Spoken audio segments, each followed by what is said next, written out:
Peace be upon you, and it's your host Fadila. Welcome back to Books and Coffee. Thank you all for stopping to play this episode. If you're new here, welcome to the family, welcome to the community.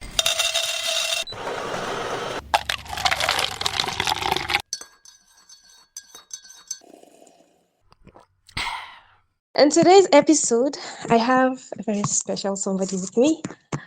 I have a beautiful lady who is a script writer, a bookaholic, a storyteller, content writer. I'm here with the author of the Juju Lady Next Door on Wattpad, Zahra. Welcome, Zahra, to our Books and Coffee podcast. How are you? How are you feeling? Thank you very much. I'm feeling really good. Thank you for having me. Thank you, welcome, Zahra. Thank you so much for accepting our invitation. So, before we start, can you just tell us a brief background of yourself? Okay. My name is Fatima Ibrahim Osman. I am a full-time Muslim fiction author, copy editor, content writer, copywriter, and script writer. And I'm also an aspiring filmmaker and director, inshallah. MashaAllah, a lot of things, a lot of talent and skills. Basically, we'll be talking about Zahra's book called The Juju Lady Next Door, which is on Wattpad. I'll be reading out the synopsis of the book, inshallah. So here's the synopsis. Kauthar Ibrahim Dubu, I hope I'm pronouncing it right.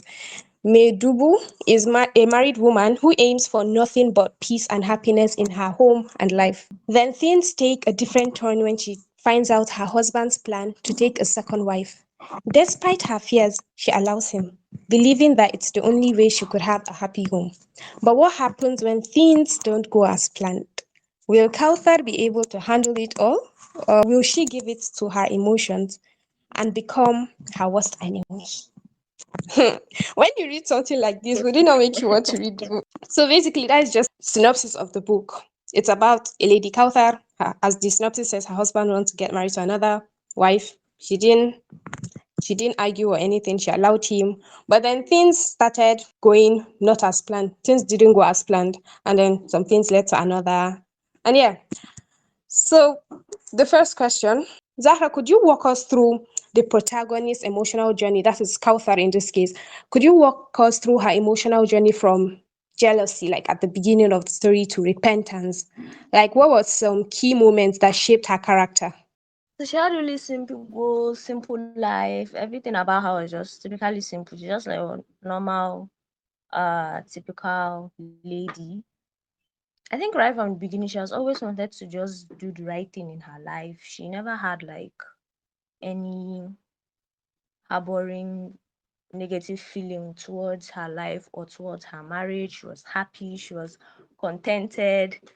And then when the whole issue of her husband getting married again came up, she was very shocked because she felt like the only reason a man should want to marry a second wife should be maybe if there are problems in the marriage. First she was shocked and then she was hurt because she felt as if there was something she was doing wrong, which is the natural feeling of every woman, almost every woman who finds out about this kind of thing. But at the back of her mind, she reminded herself that it's not her fault, that it was his choice, especially after he explained everything to her. So she realized that it wasn't really her fault and it was just fate. So it was just something she couldn't control and she just had to take it like that. I feel what made it easier for her to accept her co-wife was because they actually met before and she liked her, so it was easier for her to accept her like that, and you know for them to have a life and everything. And I think she was just expecting good all through. Like she's just a very positive person, so she expected everything to just go well. Since she accepted it, she didn't fight it, she just accepted her fate. So eventually things didn't go as planned, and then what happened ended up testing her faith. She still tried to hold on, but at the end she felt like she was losing control, like she was losing grip of the happy home that she wanted, which was originally why she accepted her co-wife, because she felt like okay, they could still have what she wanted, but eventually it turned out that things were not going to go the way she wanted them to go or the way she expected it. And let's just say she believed that, going into black magic was supposed to make things easier. And even if it didn't make things easier, at least she didn't want to be on the losing side. Let's just put it that way. But even as she was into it, she also realized that she wasn't exactly getting what she wanted. Like she still wasn't getting what she wanted, even as everything was happening. She was still sort of helpless, and she was just trying to she was just trying to like keep it all together. And eventually things took things just got worse and worse and worse and worse for both her and her co-wife and the whole family, and everything was crumbling. And then she realized that, oh, this was not what I wanted, this was not how I wanted things to go. And she decided, knowing that she has always had good intentions right from the beginning. I think that was kind of what brought her back to her senses when she realized that um this her good intention, the action that she's taking is not actually yielding any good results for her or for anybody. So she decided to just come clean and take responsibility for her actions, and just make everything all right again. Mm. You mentioned her being like a simple lady with clear goals and not wanting wahala and everything. So, like, are there any decisions that Kauthar made that resonated with you, like decisions she took or steps she took in her life, in the story entirely, that you could relate with? Yeah, there were some things. Making the decision to actually let her husband taking a second wife, I think that's a very like, not everybody, not every woman can actually do that. And I felt like she was really brave to do that. Especially like the fact that they had to like stay in the same house and everything. And how open she was. Because even if maybe she liked the girl, there was still a huge possibility that finding out that she was going to share the same husband with her could make her hate her, could make her also hate her. But she still didn't. So I feel like, she was just very brave for me. Like that's like the number one trait that I can say I really admired. I really related with her on that, and just having good intentions and just wanting to, do the right thing. Just wanting to try your best to do the right thing.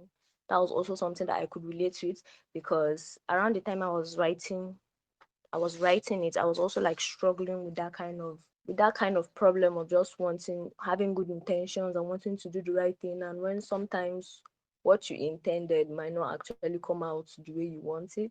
And when you finally realize that, oh, this thing is actually not going well, how can I change it? That really hits me, because it takes a lot. Of course, it takes like God's mercy typically, but it also takes a lot of bravery from the person to kind of like come back and taking responsibility for your mistakes is also like a huge thing. So yeah, all in all, I would say Kausa's bravery really, really resonated with me.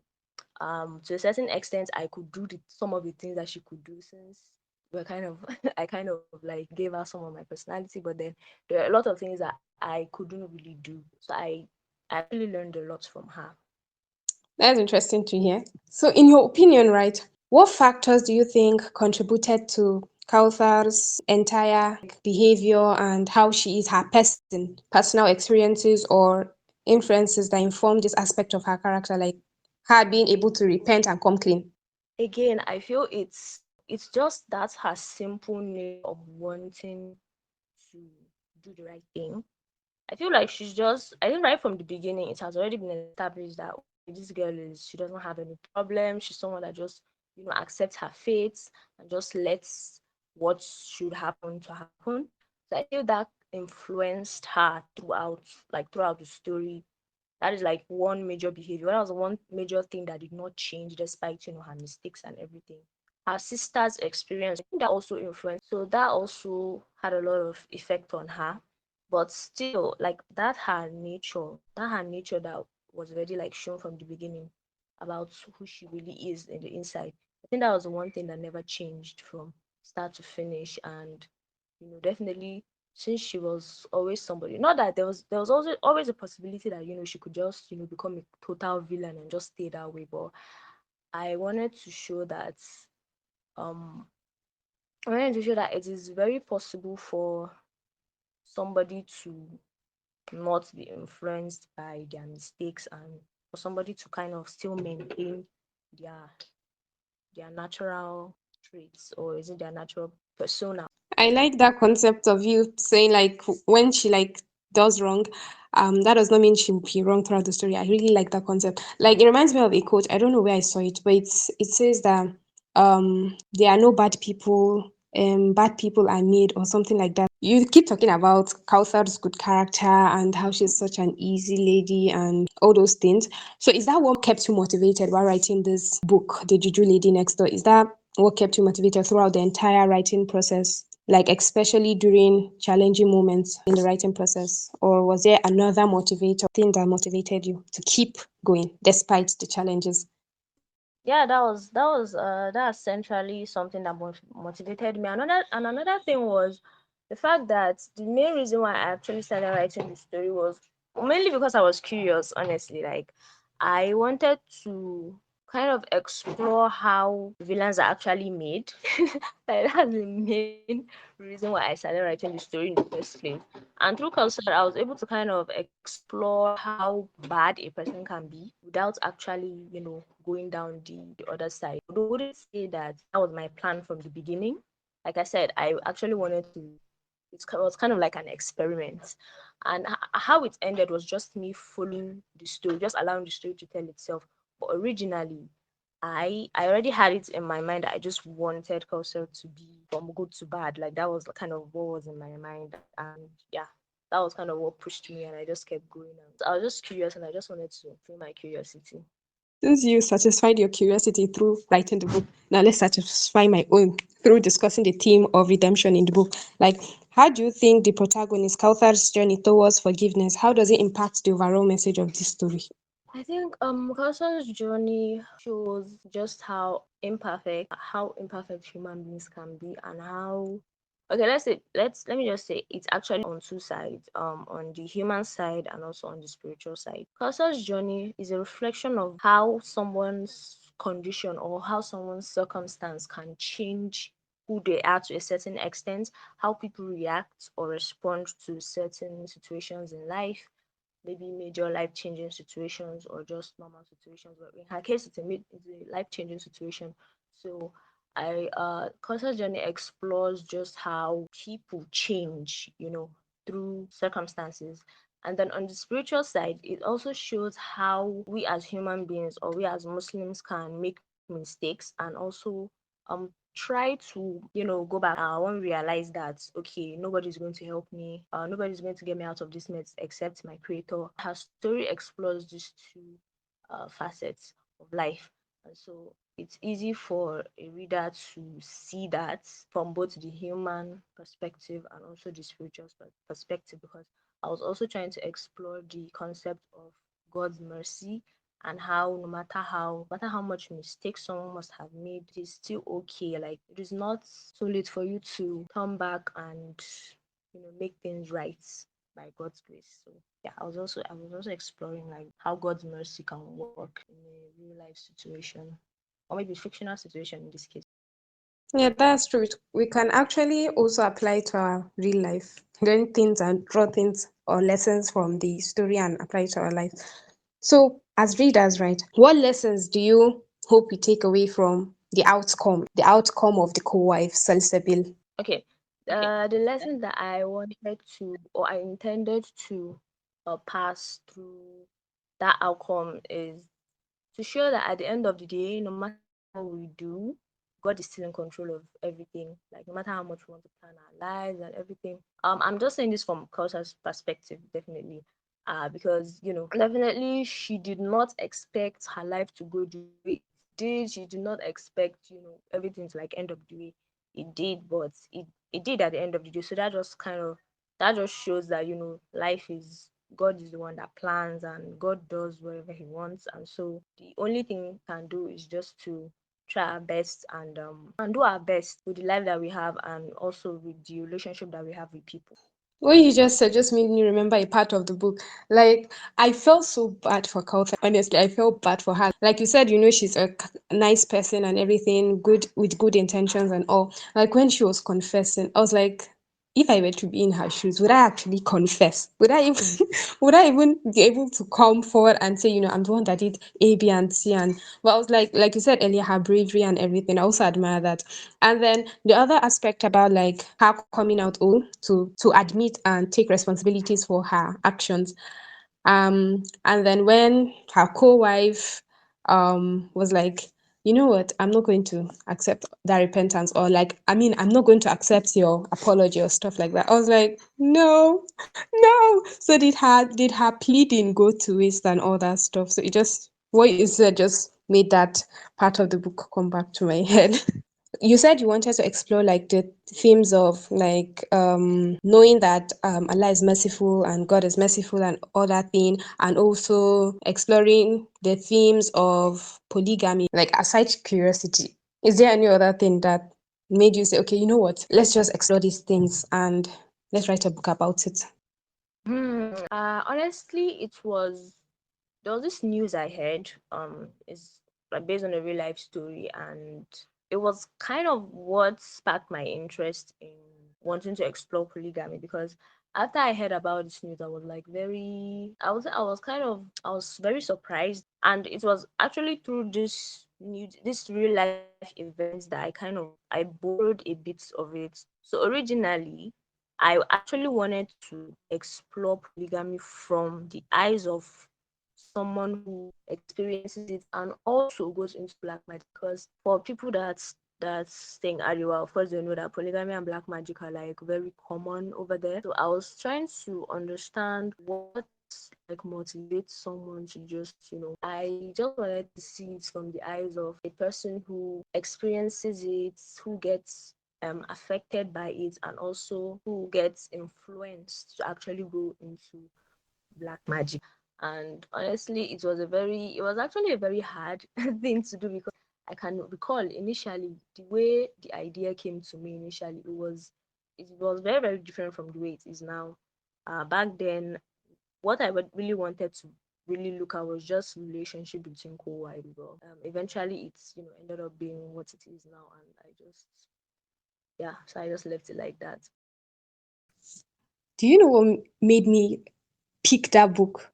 Like, choose that book and add it to my library. It was that title. I was like, wait, what? The Juju Lady Next Door. Is it that somebody has a neighbor that does like black magic and stuff? And I was like, let's check this book out, and I don't regret ever checking it and ever clicking that book. What made you come up with the name? Like, who would have sat down and just said, I've written this story, I'm going to name it the Juju Lady Next Door?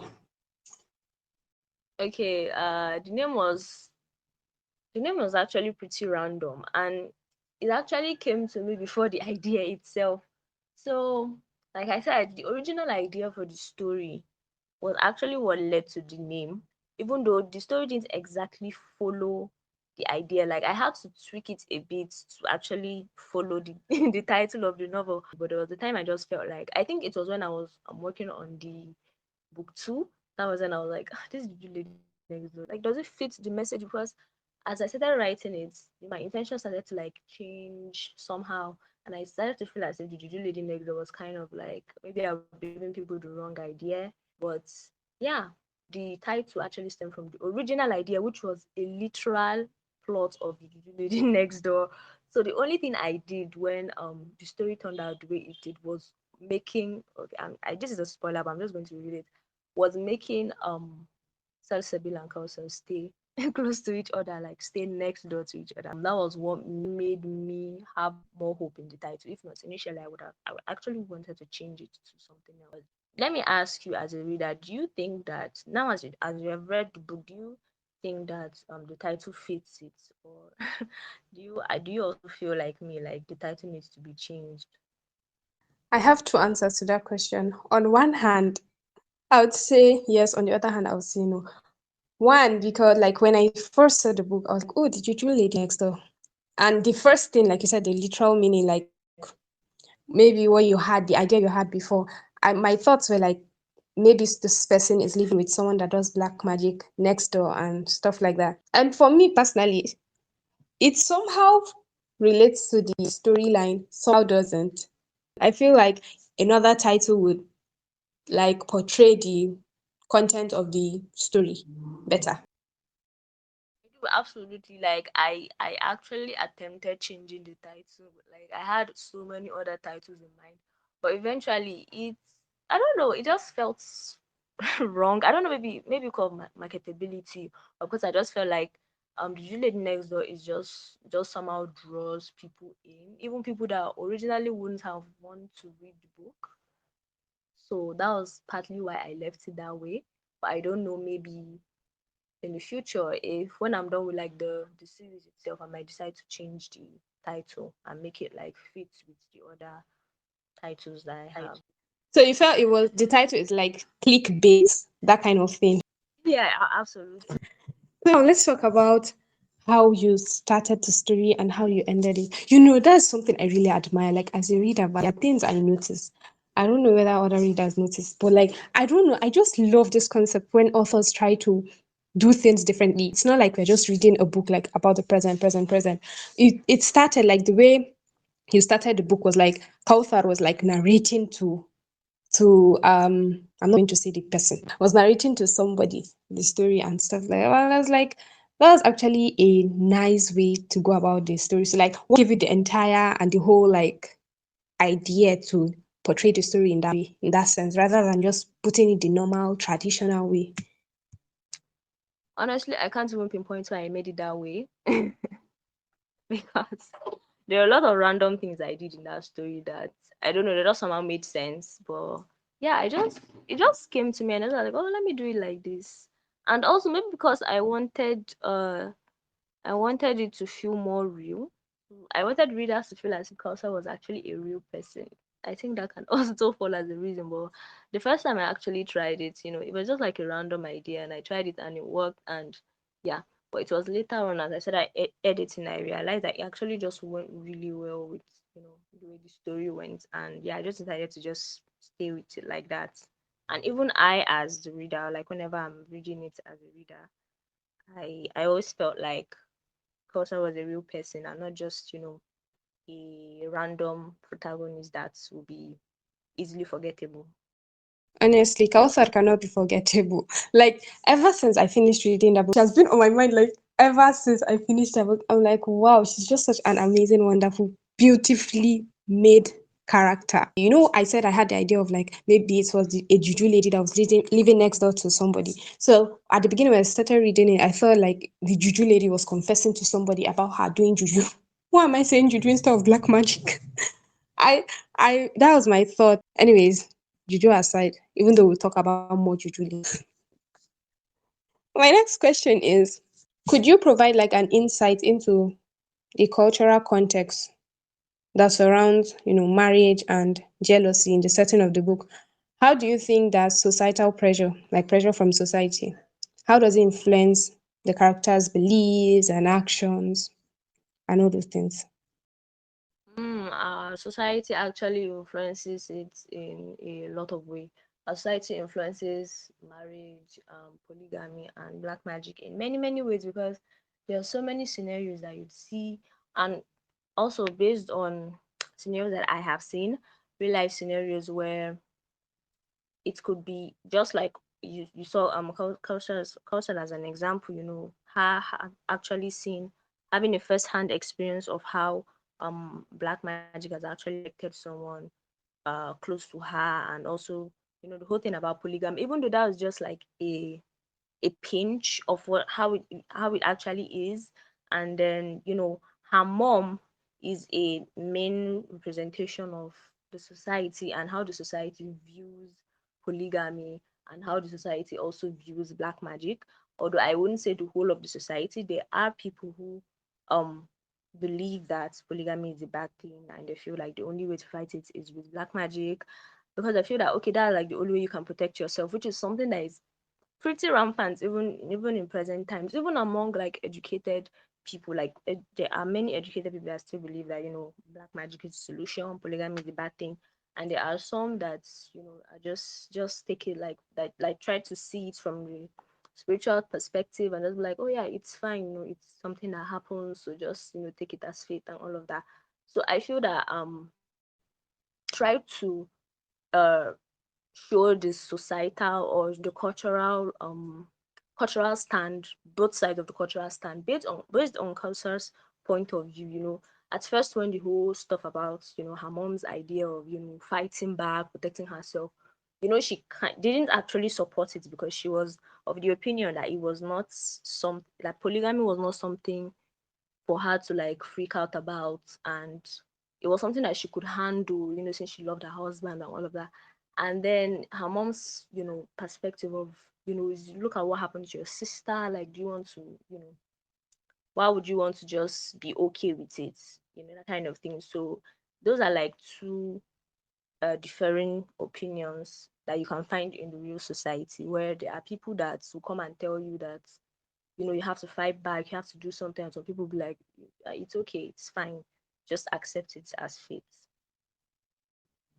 That's very true. That's very true. The use of black magic in your story, in this story, plays a significant role. So, how did you approach presenting these traditional beliefs and superstition in a respectful yet authentic way? I would, I actually wouldn't say I can't say I had any like plans, or like I'll be like, oh, this is how I want it to be. But I just wanted it to be real. And honestly, I would say that part, I would just say it's just God's God's work, because I owe the whole inspiration to him. Honestly, I can't say I did a lot of major work because it was my first novel and there was a lot of things that I didn't know. But I just had the intention that I wanted to write a story that would resonate with both me and people. And the execution, honestly speaking, 100% I owe it all to God. But yeah, I think the only intention I had was I just wanted it to be real. I wanted it to be relatable, and yeah, God took care of doing, and just led me down the path and just made the story what it is.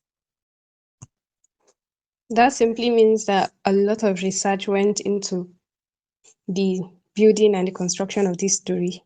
In the making of the character, yes. In the making of the story itself, I borrowed a lot from things that I know and things that I've heard of. So no, I wouldn't call it I wouldn't say active, like deep research. It was just kind of, because it was something like, it was kind of in my comfort zone, because I was in a society where it was, it's very normal. Like, polygamy and black magic was very normal there. So it was just me just taking a pinch of reality and just fashioning it in a way that even people that are not familiar with the concept will have a glimpse of what it's all about. And I actually think I played it safe a lot. I tried not to like go make it too complex, because I wanted it to be like kind of like an introduction to people who did not understand the concept, and I just wanted people to kind of just have a picture in their mind. Not that I was trying to like preach, or like trying to like say, oh, this is how it's supposed to be, this is how it's supposed to be. Just trying to like show people that, okay, this is what is going on. This is how some people do their things, and this is how things are done in a particular situation. So that was just it. Typically, I wouldn't say I did a lot of research. Honestly, I did not do a lot of research for the story. I think the basic research that I did will actually be maybe before the setting, and that was like years after years after I got like a professional editor to go through it. So I think that was the only time I did research just on the setting. But the story, the character development, everything was just straight from what I knew and what I've heard and what I've seen.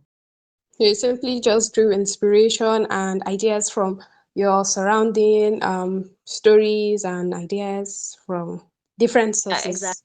sources. Exactly. Mm.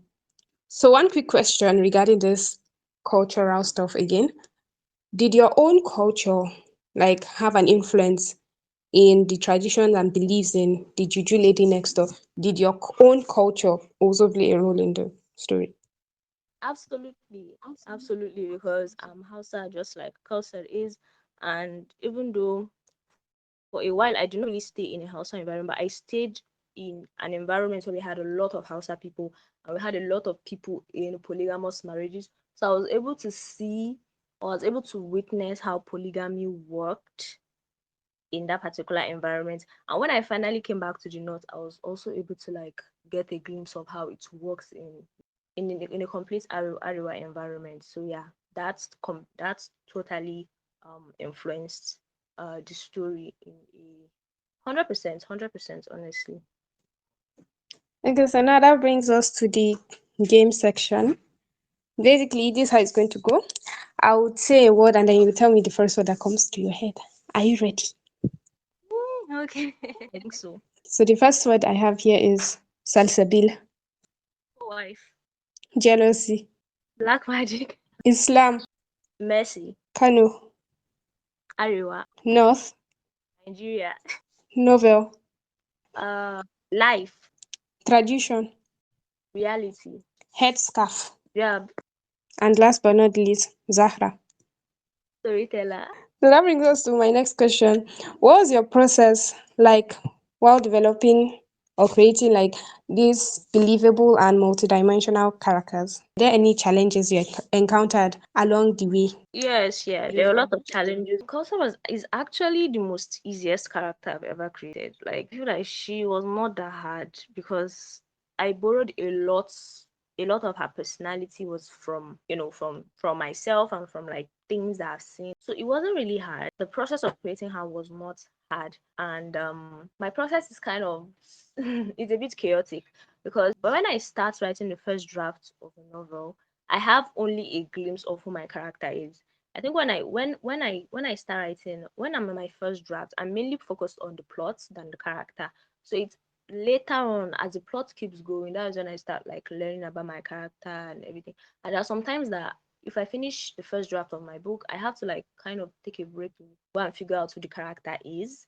And it's a very slow process for me because figuring out my character is, I like to like take my time with, and sometimes it comes out and it goes with the plot, and sometimes it comes out and it doesn't go with the plot.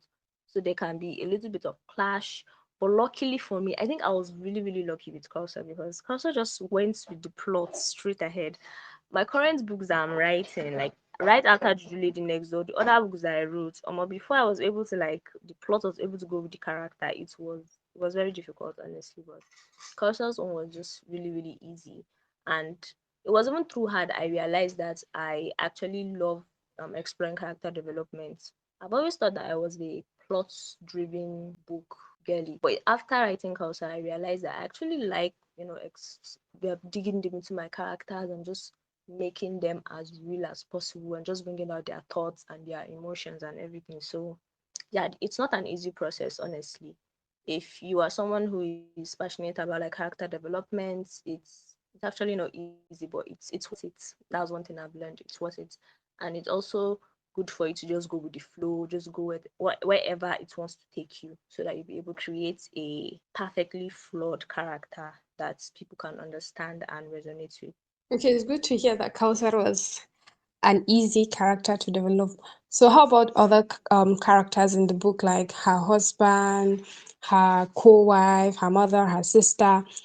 Were all these characters also easy to like come up with, or was it like sort of difficult? Ismail's character was also a bit complex because mainly because of the book too. Because there was a time I actually wanted to kind of change some things about his personality, but then I realized that I think he's just okay the way he is. So yeah, I wouldn't say it was easy creating him. I also wouldn't say it was hard, honestly. It was just somewhere in between. Salsabi was super easy, it was super easy. But eventually, I had to also change some things when I came back and I was like editing the book. So, but yeah, it was super easy for me. I just got her figured out. I got most of her figured out in the first instance. Her mother, yeah, her mother was her mother was also easy. All the secondary characters were like super easy, because they were all there to kind of fulfill a plot point. They were just there for the main character to just fuel the main character's actions and intentions and everything. So not much work went into creating the rest of them. That's the sister, who else? Her friend Mina. Oh, yeah, her friend Mina and the rest of them. They were just like super easy. Okay, one quick question. Let's say, for example, this character is complex and was difficult to develop and everything. For example, let's take Kauthar, for example. Kauthar is, you said, was she was easy to like create and everything, her personality and all that. So does that automatically mean that she should be an easy going person? No, no, not exactly, not exactly. I think it was she was an easy character because she was based off of me. 50% of her was based off of me. That was actually what made her easy. But the rest of the characters were just people I had to like make up from my brain, from other people. So yeah, the ease of creating a character, it does not actually show does not actually mean the character is easy going. You know, there are some people that are like naturally endowed with just creating a character like off the bat, and there are some people that it kind of takes time. So I feel like I'm in the category of writers who don't create, who take time to actually create their protagonists, because not because I want her to be so complex, but just because I want her to be real, and I just want her to be the best that she can be at being human. I don't know if that makes sense, but yeah, I think that's just it for me. Yeah, it's my voice. It's actually based on environmental influence. As an author, right? How did you balance portraying, sensitive topics like this empathy, black magic, and repentance, all these themes covered in the book? How were you able to balance portraying them? And were there any scenes or moments that you were like, you need to be careful while writing this part of the book or this scene in the book? Were there any parts that required careful consideration while writing? Yeah, absolutely. Um, Kosa's transition was actually, it was sort of difficult because I was trying to kind of like show all of her to the readers without showing everything. I don't know if that makes sense, but I was trying to like keep a balance to show what needs to be shown without making it too much. Because you know, there are sometimes that, you know, characters can like overdo, or maybe it's the authors that overdo with their characters. I was trying to make the emotions powerful and not too overwhelming. And at the same time, I was trying to make it relatable and like, you know, subdued to an extent. Since she's fictional, I can't really make her exactly like a real person. So that was kind of that was not easy. I had to like sit down and, you know, take my time and like ask myself, why am I writing this character? Why is her story important? And what exactly am I trying to show through her? So I feel like when we writers are trying to like write characters, we need to still come back and like ask ourselves why we are writing the character so that we can get it right. So it's not really all about just what I can do, but just what we are trying to portray through the characters. We want to make sure that it is legit and it is something that readers can understand, and also that it is, you know, it is linked to reality. Was there any reason for you choosing this specific narrative choice that you chose for the book? And like how does it contribute to the themes or like the message of the book? Yeah, I've always liked the first person narrative. It's actually my favorite as a reader and as a writer. And it being my first book, it was one I can do most easiest, and I wanted the reader to just be like fully into her, to be deeply immersed in Kausal's thoughts, in Kausal's emotions. I wanted them to have like a front seat to who she is, to her thoughts. I didn't want any barrier whatsoever. Because I know that if I should use it in a third person, there's usually like a bit of distance between the reader and the character. And that was also why I made her the only narrator in the story. Like, I just wanted people to just let it just be all about her. Let the reader just be immersed in her, let them be obsessed with her or whatever. Like, and I wanted them to just learn from her. Were there any moments that you had to make difficult decisions about how the story would go, like the direction the story was going to go in? Yeah, I think towards the end of the story, my initial plan was not to my initial plan was not to make Salsabil end up the way she ended up. I actually wanted to kind of explore how co-wives can live happily to a certain extent. But then I felt like it was Kausa's story. So I didn't want the attention to be taken away from her. I don't know if that makes sense. I just, I wanted, I just wanted it to, I wouldn't say I wanted because it didn't really go according to plan. And when the ending ended up being the way it was, I actually struggled to understand why it ended that way. But I think it was later on when I was working on the book too, and that was when I understood that okay, this was why it ended up the way it did. But yeah, I actually struggled with that ending. because that was not how I wanted it to end. But eventually, I just had to like let the story tell itself. Looking back on the book, what do you hope that readers will take away from Kautar's journey and like the themes you explored in the Juju Lady Next Door? I hoped that readers would see themselves in her, see their struggles in her to a certain extent. I wanted people to get a picture of what it means to be human and how a particular circumstance can change somebody and how people can react differently to certain situations. Because if I can recall during uh, those past few years, a lot of people be like, "Oh, if I was Kausa, I wouldn't have done this. I wouldn't have done that." So I think I wanted to kind of just show people how different situations affect different people and how people also grow from some certain situations. And I also wanted to show people the importance or the beauty of taking responsibility for one's actions. I feel like it is one of the most underrated things. I think a lot of us struggle with taking responsibility for our actions, and it's not really an easy thing, but I just wanted to show that it's actually worth it, and also how the mercy of Allah is always like doesn't have any boundaries. And also the effect of bad decisions on a person. Sometimes when we see people doing bad things, we feel that they are not also affected. But in reality, when whatever good you do, you are always affected by it, and whatever bad you do, you're also affected by it. So I was also trying to like show. I hope readers will be able to see just how massive of an effect a bad decision can also impact you as the perpetrator. And also like to tell readers that like for example in reality, when you see something happen to someone and you're like, oh me, I can never be like this, you will never know until you're in that situation, that kind of thing, right? Absolutely, exactly.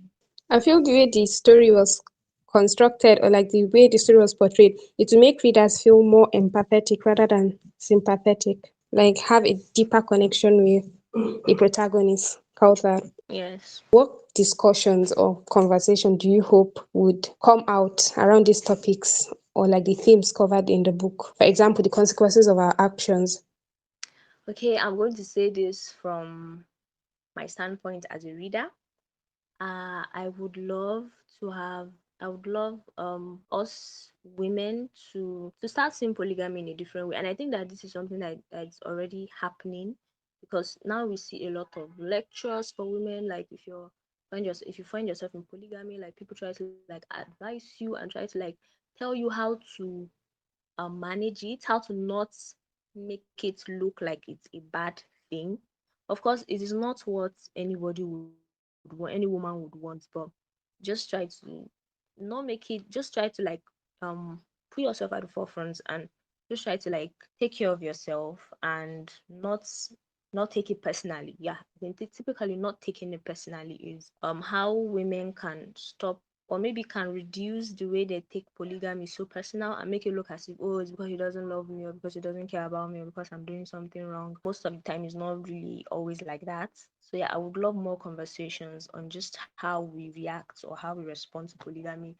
And also as human beings, I would love people to also learn how to take responsibility for their actions. I feel like that is like a major thing that we can really get better as human beings when we learn how to just see that, oh, I messed up, I did something really bad, I'm sorry, and just try to not let that mistake define us. That even though we feel guilty, we should also look forward to just being better instead of reflecting on this past mistake. And also never despair in the mercy of Allah. I think the mercy of Allah is also another thing that people should also like keep talking about, because yeah, there are a lot of vices in the world, and a lot of things are happening in our lives, and it's very important to not forget that Allah is the most merciful. So no matter what you do, just know that it doesn't mean that because Allah is the most merciful we should like be messing up all the time, but it just means that we should always know that whatever happens in life, Allah is always there to help us out, to show us love and care and mercy at the end of the day. So we all have to like still we have to keep that fire burning, that belief burning, especially in this age and times where things are just like happening so rapidly and so chaotically. And to have that mindset of like it's the qadr of Allah. Are there any future projects or books or ideas that you'd like to share with us? Yes, there are a couple of them. There is one that I am hoping to get traditionally published, and yeah, I've been working on it for like, I could say maybe almost 2 years now.